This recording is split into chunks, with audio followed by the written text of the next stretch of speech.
morning, afternoon, evening, everyone. Let me start with something honest. Balance is a beautiful concept, but for many women, it's a burden disguised as a goal. We've been told we have to have it all, the perfect job, the perfect relationship, the perfect body, the perfect smile, while also making sure dinner is ready, emotions are in check, and no one feels uncomfortable around our ambition. Let's get one thing clear. Balance is a myth. Chasing it can feel like running on a treadmill that never stops. What if we stop trying to juggle everything perfectly and instead own our journey, own our choices, our chaos, our dreams, and our pace? You don't have to be everything to everyone. You have to be true to yourself. Some days you'll kill it at work. Other days you'll just need rest. And that's not failure, that's life. The idea isn't to balance it all. The idea is to live fully, fiercely, and authentically. Don't shrink to fit someone's version of deal. Stand tall in your truth. Take up space. Make noise. Be proud of your mess, your hustle, your silence, your breakthroughs. Your journey doesn't have to look like anyone else's. It just has to be yours. So don't chase balance. Chase alignment. What lights your soul on fire? Be bold. Be relentless. Be wildly, unapologetically you. Thank you. We often hear the phrase work-life balance thrown around as if it's the ultimate achievement, especially for women. It's packaged as a dream, a gold standard that every ambitious woman should strive for, managing her career, family, friendships, fitness, hobbies, and emotional well-being, all with perfect symmetry. Here's the truth no one really tells you. Balance, in its most literal form, doesn't exist in real life. Not every day will look like a carefully curated planner. And honestly, that's okay. The problem with chasing balance is that it assumes we can divide our time, energy, emotions into neat little boxes and then feel guilty when those boxes overflow or collapse. It creates unrealistic pressure. Imagine trying to give 100% at work and 100% to yourself all in the same breath. That's not balance. That's burnout. It sets women up for constant self-criticism, making them feel like they're always falling short in some area, no matter how hard they try. Instead of obsessing over balance, we should focus on authenticity. Ask yourself, truly matters to me right now? What do I want to prioritize in this season of life? Because here's the empowering shift. Life happens in seasons. Some seasons will demand more of your career. Others may center around your personal healing, your children, or your passions. And when you honor what feels right for you, instead of what you think you should be doing, you begin to live a more honest and fulfilling life. Authenticity allows space for imperfection, acknowledges that there will be days when you drop the ball, maybe more than one, and you don't have to feel ashamed. It gives you permission to say, I'm doing my best, and that's enough. Living authentically means owning your boundaries, saying no without guilt, and releasing the need to perform or please. It's about showing up as the real you, not the version of you that looks most balanced on the outside. In truth, authenticity is far more sustainable than balance. Balance demands perfection and constant adjustment. Authenticity demands self-awareness and courage. When you start choosing alignment with your values over society's expectations, everything begins to feel lighter. You stop performing and start living. You stop checking boxes and start listening to your intuition. And that's when your journey becomes truly yours, not a copy-paste of someone else's checklist, a reflection of who you are and what you genuinely care about. From the time we're young, women are fed a polished, airbrushed idea of success. We're told we can and should have it all. A high-powered career, a picture-perfect family, glowing skin, a flawless home, emotional availability, social grace, zero signs of struggle. It's sold to us like a shiny reward for doing everything right. But underneath that polished message is a subtle trap. This version of having it all isn't about freedom. It's about control. It's about fitting women into a mold that looks empowered on the outside, is exhausting and unattainable on the inside. The myth of having it all places women on an invisible treadmill. You run faster, try harder. No matter how much you achieve, there's always another standard to meet. If you focus on your career, people ask when you'll settle down. If you prioritize motherhood, you're told not to lose yourself. If you chase passion, you're asked if it's practical. The finish line keeps moving. The message is loud and clear. You can have it all, but only if you do it perfectly, quietly, and without disrupting the status quo. This myth is especially dangerous because it sounds empowering, but it actually reinforces limitation. It tells women they can only be respected if they are successful in every role at all times. It doesn't allow for rest, failure, messiness, or individuality. It keeps women in a constant state of proving, of performing. And worst of all, it distracts from the real question, what do I actually want? What if your version of all is completely different from what society expects? What if you don't want the corner office or the white picket fence? Or maybe you want both, just not all at once? When we buy into the myth, we give away our power to define life on our own terms. It becomes less about fulfillment and more about approval. You start measuring your worth by how closely your life matches the highlight reel, not how aligned it is with your soul. The pressure to have it all isn't liberating. It's limiting. It keeps women boxed into roles instead of allowing them to evolve, reinvent, and choose differently at different points in their lives. What's revolutionary is rejecting the myth entirely and deciding that all doesn't have to mean everything all the time. For everyone else, your all might be peace. It might be purpose. It might be chaos you chose with your whole heart.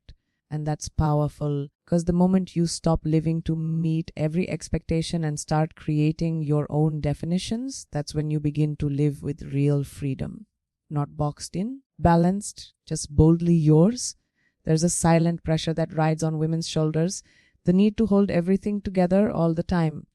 We become expert jugglers, managing careers, families, relationships, personal goals, emotions, and expectations, all while pretending it's effortless. But the truth is, no one can keep every ball in the air forever, and more importantly, you don't have to. Somewhere along the way, we were taught that dropping the ball is a sign of failure, weakness, or lack of discipline. But what if it's just a sign that you're human?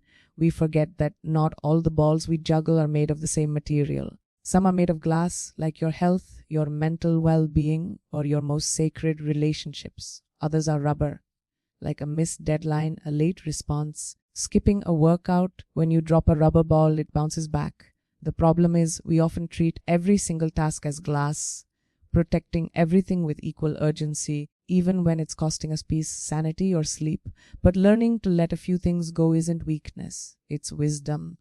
Some days something will fall. You might forget a meeting, lose your temper, cancel plans, or feel completely unproductive.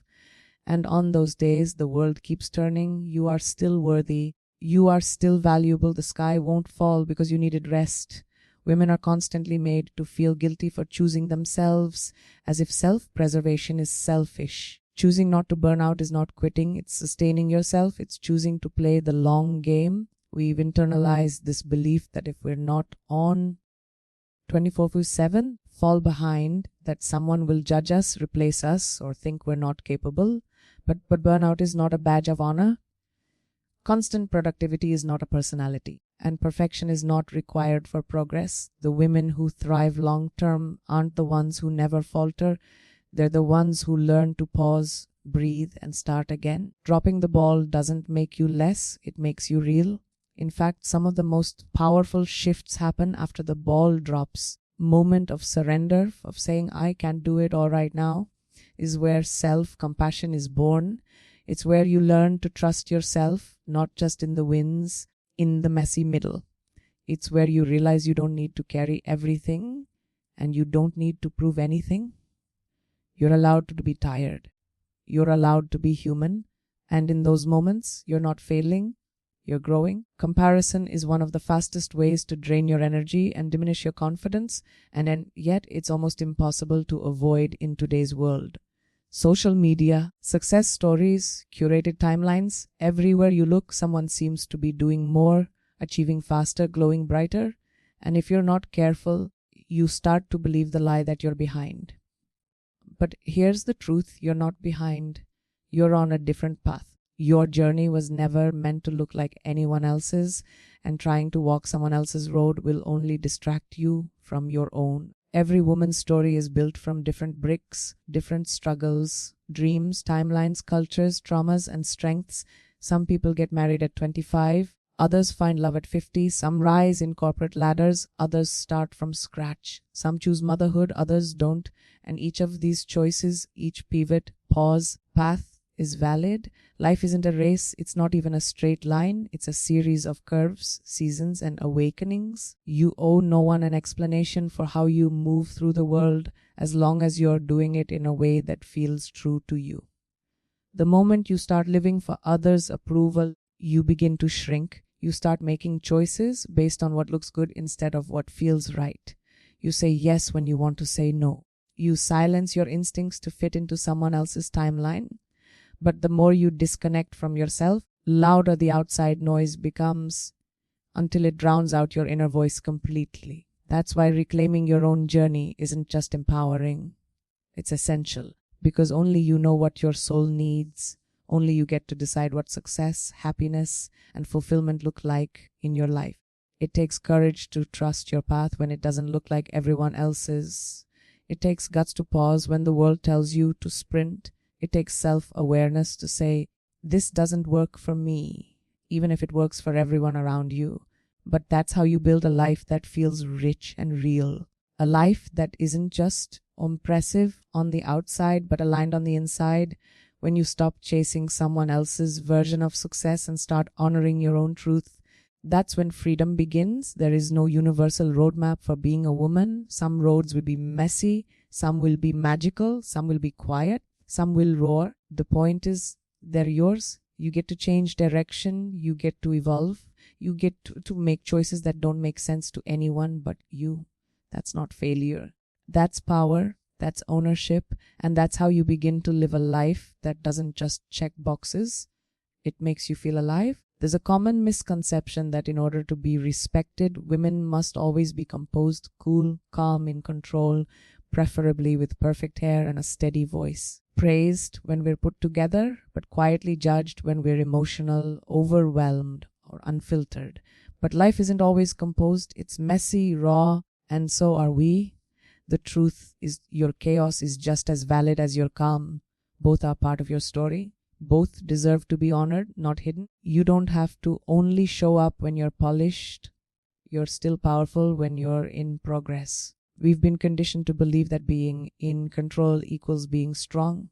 But sometimes strength looks like breaking down in the shower and still showing up the next day. Sometimes it looks like saying, I can't do this right now, and setting a boundary even when it disappoints someone. Chaos doesn't make you weak, it makes you real. The most powerful women aren't the ones who've never fallen apart.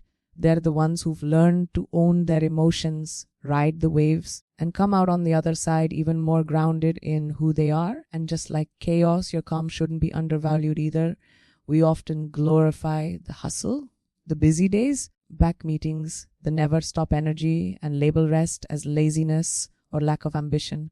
But calm is not weakness, it's clarity. It's a conscious decision to protect your peace in a world that constantly pulls you in 1,000 directions. Whether your power comes from stillness or storms, both are equally sacred. Don't let the world tell you your value depends on how loud, fast, or productive you are. Some days you'll be in go mode, conquering to-do lists, running from one commitment to the next, and feeling like you're on fire in the best way. Other days you'll feel heavy, scattered, unsure. That duality doesn't make you inconsistent. It makes you human. And when you stop fighting your rhythms and start honoring them, you begin to move through life with more grace and less guilt. You learn to listen to what your body, mind, and soul need, not just what others demand from you. Owning your chaos and your calm is about embracing the full spectrum of who you are. It's about refusing to package yourself into a one-dimensional version of stronger just to be more acceptable to others. You are allowed to be bold and broken, focused and fragile, collected and chaotic all at once. That's not confusing, that's human, that's woman. And every part of you in every state deserves respect, most importantly from yourself. Women are often taught subtly and explicitly to shrink themselves, to be polite, agreeable, accommodating, to lower their voices, second guess their opinions, or downplay their success so they don't make others uncomfortable. But here's the thing, you were not born to play small. You were not put on this earth to shrink your dreams, to fit someone else's comfort zone, taking up space with your voice, your ideas, your presence. Your power is not arrogance, it's your right. And ambition is not something you need to apologize for, ever. There's a kind of double standard that women face when they dare to want more.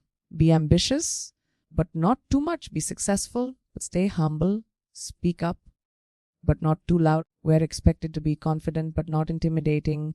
Driven, but not aggressive. Passionate, never too much. This constant balancing act is exhausting, and it's designed to keep women in check. But ambition is not a flaw that needs softening. It's a fire. And when you own it fully, without explanation or shame, you give others permission to do the same. Every time you hold back from sharing an idea in a meeting because you're afraid of being seen as pushy, or every time you hesitate to celebrate your own success out loud because it might seem boastful, you reinforce a system that benefits from women staying silent. When you choose to speak up, when you own your intelligence, your creativity, your goals, you disrupt that system. You redefine what leadership, confidence, and strength look like. And you remind everyone watching that it's okay to be both ambitious and authentic. Ambition doesn't mean you're cold or calculating. It means you have vision. It means you're not afraid to step into discomfort, to lead, to take risks, to demand more, not just for yourself, but for others too. It means you know you deserve to be in the room, at the table, on the stage, or wherever your dreams take you. And if someone calls that intimidating, that's their insecurity, not your problem. Don't dim your light to protect someone else's shadow. Your success does not need a disclaimer. There is nothing more powerful than a woman who has stopped asking for permission, a woman who walks into a room and doesn't try to fit in. She owns it. Who doesn't dilute her words, who doesn't whisper her dreams, who doesn't feel guilty for wanting more. Ambition is not a dirty word. It is strength. It is self-respect. It is the fuel that drives change. And when you choose to embrace yours fully, loudly, boldly, you're not just changing your own life. You're changing the rules for every woman who comes after you. There comes a point in every woman's life where she has to ask, am I living this life because I chose it or because it was expected of me? Expectations are everywhere, loud, persistent, and often unspoken. They come from families, cultures, religions, social media, and generations of tradition. Be successful, but stay humble. Be nurturing, but independent. Be attractive, but not too confident. We are handed these scripts before we even know how to question them. But here's the truth. You don't owe your life to anyone's expectations. You owe yourself is the freedom to live intentionally on your own terms. Living by intention means asking what matters to you, not what will impress others or keep them comfortable. It's about checking in with yourself before saying yes. It's about asking, do I really want this, instead of what will people think if I don't? When we live only by expectation, build a life that looks successful from the outside but feels hollow on the inside. It's like wearing someone else's shoes. They might look good, they'll never fit quite right. Intention, on the other hand, is rooted in alignment. It's choosing goals, relationships, routines, and values that actually reflect who you are. This shift is not always easy. Breaking away from expectations can come with pushback. People might not understand why you quit the job, left the relationship, moved to a different city, started over at 35, or chose not to follow a traditional path. You're not here to be understood by everyone. You're here to live in integrity with yourself. When you start making choices based on intention rather than approval, you might disappoint some people, but you'll stop disappointing yourself. And that's a powerful trait. Intentional living also means making peace with the fact that you are allowed to change. You can rewrite the rules as you grow. Maybe what you wanted at 20 no longer speaks to who you are at 30 or 50. That doesn't make you flaky or lost. It makes you awake. You are not here to live the same story forever. You're here to evolve, to explore, to get curious about what truly lights you up, and then build a life that reflects that spark. That's what intention looks like, living with honesty, not obligation. When you start living intentionally, life becomes less about checking boxes and more about creating meaning. It becomes less about perfection and more about presence. You stop rushing to the next milestone and start asking deeper questions. Does this fulfill me? Does this reflect my values? Does this feel right in my body and soul? Living by intention doesn't guarantee an easy path, but it guarantees a real one that feels honest, aligned, and unapologetically yours.